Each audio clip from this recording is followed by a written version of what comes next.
इग्नू के लगातार कुछ छात्रों का कमेंट आ रहा है इग्नू एग्जाम को लेकर कि जैसे कि एग्जाम में फेल होने के बाद क्या करें, बैक पेपर का एग्जाम कब और कैसे होता है, और क्या जिस सब्जेक्ट में हम फेल हो गए हैं, बैक आ गया है, उस सब्जेक्ट का असाइनमेंट फिर से सबमिट करना होगा कि नहीं करना होगा। जितने भी आपके मन में प्रश्न हैं, चलिए मैं आपको इस वीडियो में उसका समाधान कर दे रहा हूँ। वीडियो प्रारंभ करने से पहले बता दूं कि आप हमारे चैनल पर पहली बार आए तो चैनल को सब्सक्राइब करके बेल नोटिफिकेशन अवश्य प्रेस कर लीजिएगा, ताकि जब भी कभी मैं इग्नू संबंधित कोई वीडियो अपलोड करूं तो उसका नोटिफिकेशन सबसे पहले आपको प्राप्त हो जाए। तो चलिए वीडियो को प्रारंभ करते हैं। देखिए, पहला प्रश्न है कि एग्जाम में फेल होने के बाद क्या करें। आपके पास एक ऑप्शन है कि आप उसको री एग्जाम दे सकते हैं, जैसे या फिर बैक पेपर का एग्जाम कब और कैसे होगा। दोनों का मान लीजिए एक ही आंसर होगा कि आपका जो एग्जाम आप मान लीजिए दिसंबर 2022 में आप एग्जाम दिए थे, ठीक, दिसंबर 2022 में एग्जाम आप दिए थे, कुछ सब्जेक्ट का रिजल्ट आ गया, मान लीजिए सभी सब्जेक्ट का रिजल्ट आ गया,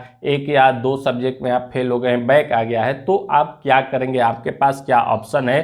तो आप जून 2023 में आप अपना बैक का पेपर जो है उसका एग्ज़ाम दे सकते हैं, या जिस सब्जेक्ट में आप फेल हुए हैं उसका एग्ज़ाम दे सकते हैं। कुछ ही दिनों में एग्जामिनेशन फॉर्म आएगा, इसके बाद जून 2023 में आपका एग्ज़ाम आएगा, ठीक है, तो आप एग्ज़ाम दे सकते हैं। कुछ इसके बाद छात्रों के मन में एक प्रश्न और आता है कि एग्ज़ाम फीस लगेगा क्या। देखिए, आप जितनी बार भी एग्ज़ाम फार्म भरेंगे उतनी बार आपको फीस पेमेंट करना होगा। आप भर दिए हैं एग्जामिनेशन फार्म, परीक्षा नहीं दिए आप, उससे मतलब नहीं है। आप फिर अगली बार जब आप एग्जामिनेशन फार्म भरेंगे तो फिर से आपको 200 रुपया पेमेंट करना होगा प्रति सब्जेक्ट। तो आप याद रखिएगा, जितनी बार आप एग्जामिनेशन फार्म भरेंगे उतनी बार आपको एग्जाम फीस देना ही देना होगा। इसके बाद छात्रों का एक और प्रश्न आता है कि असाइनमेंट दोबारा सबमिट करना होगा क्या।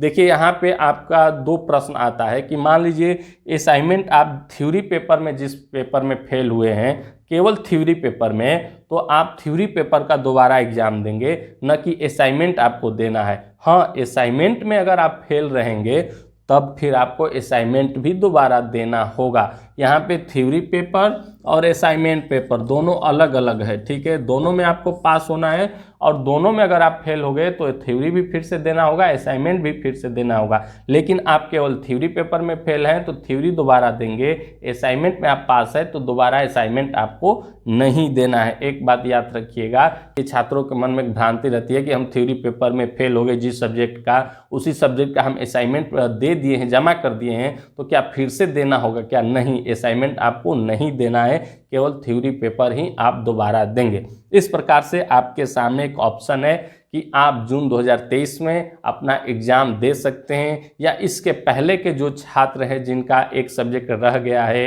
एग्ज़ाम नहीं दिए हैं, एग्ज़ाम छूट गया है, बैक आ गया है, फेल हो गए हैं, लेकिन उनका जो कोर्स वैलिडिटी है जून 2023 तक है, तो आप इसमें अपना एग्जामिनेशन फार्म भर के एग्ज़ाम दे सकते हैं और अपना जो कोर्स डिग्री है वो कंप्लीट कर सकते हैं। अगर इनसे संबंधित कोई भी आपके मन में प्रश्न हो तो निसंकोच आप हमसे कमेंट करके अवश्य पूछ सकते हैं और जान सकते हैं। आप हमारे टेलीग्राम चैनल से भी जुड़ सकते हैं, इंस्टाग्राम पे फॉलो कर सकते हैं, दोनों का लिंक वीडियो के डिस्क्रिप्शन में मिल जाएगा।